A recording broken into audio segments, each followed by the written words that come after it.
I was, yes. Thank you. Thank you, Mr. Chairman. About 90% of my personal philosophy is don't hurt someone unless they're trying to hurt you. Don't take other people's stuff. And leave me alone.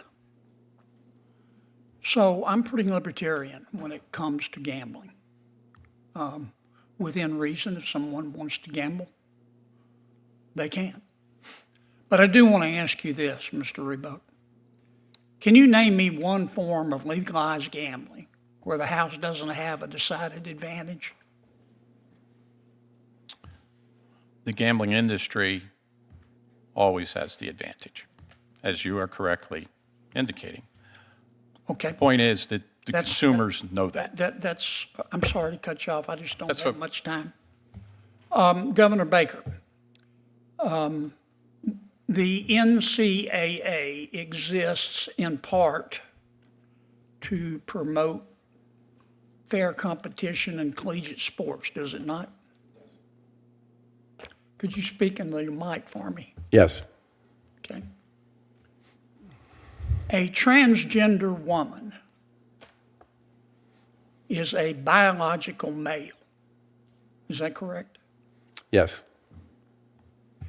And a biological male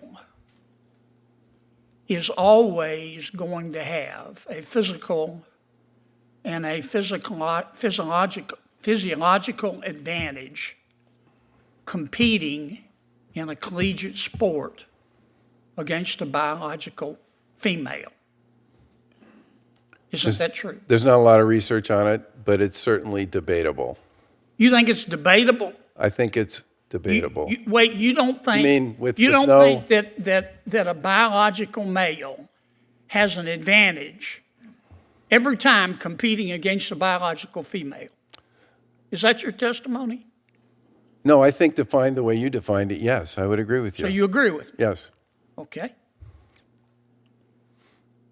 So why does the NCAA, why do you, your job is to promote fairness in collegiate sports. Why do you support allowing transgender women who are biological males to compete against non-transgender biological females?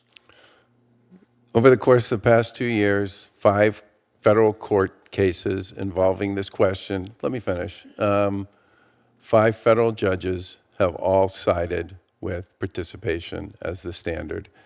This is a very... So you're saying you don't have a choice?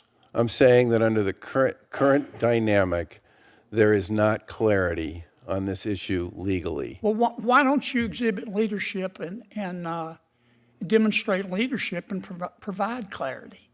If you agree with me Well, first of all, that the I can't- purpose of the NCAA is to promote fair competition, and if you agree with me that in every single instance, a biological male is going to have an unfair advantage over a biological female, then why don't you just say, look, in America you can be whomever you want to be, but in terms of fair competition in a collegiate sport, transgender women who are biological males are not going to be allowed to compete against non-transgender women who are biological female.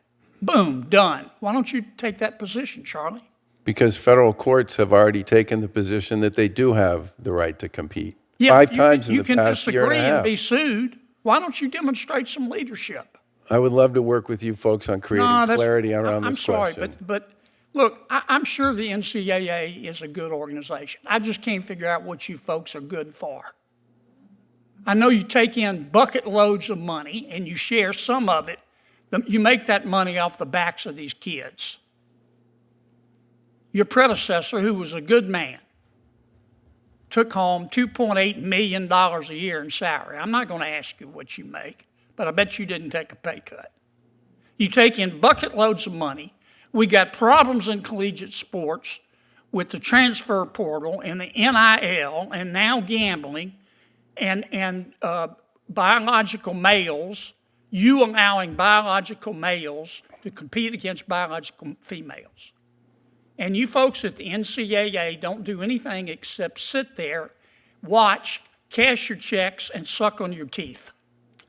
I would argue that we've made a lot of progress on a bunch of those Why don't issues. you take a position on transgender biological males competing against females? You just told me it wasn't fair. There's a federal standard on this is one that we would work with you on if you wish to work on it. Why don't you do it on your own? Because we're a national what you're governing there body for, and we sir. follow federal law. That's what you're there for. Why? I was, yes.